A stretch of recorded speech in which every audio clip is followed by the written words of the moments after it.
വിശുദ്ധമായ റമളാനിൻ്റെ പ്രഥമ 10 ദിനങ്ങൾ അള്ളാഹുവിൽ നിന്ന് കാരുണ്യം ലഭിക്കാൻ വേണ്ടി നാം സദാ തേടിക്കൊണ്ടിരിക്കുകയാണ്.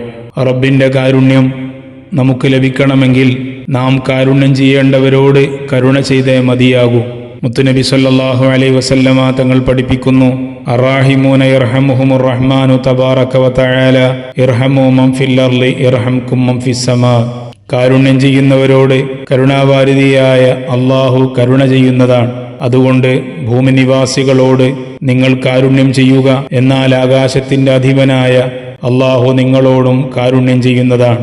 നാം മറ്റുള്ളവർക്ക് കരുണ ചെയ്യുമ്പോൾ കരുണാവാരിധിയായ റബ്ബിന്റെ കാരുണ്യം നമുക്ക് പ്രതീക്ഷിക്കാം. അതേസമയം നാം കരുണ ചെയ്യേണ്ടവരോട് കാരുണ്യം കാണിക്കാതിരിക്കുമ്പോൾ അള്ളാഹുവിന്റെ കാരുണ്യത്തിന്റെ തിരുനോട്ടം നമ്മളിലേക്ക് പതിക്കുകയില്ല എന്നും കൂടെ നമ്മൾ മനസ്സിലാക്കുക.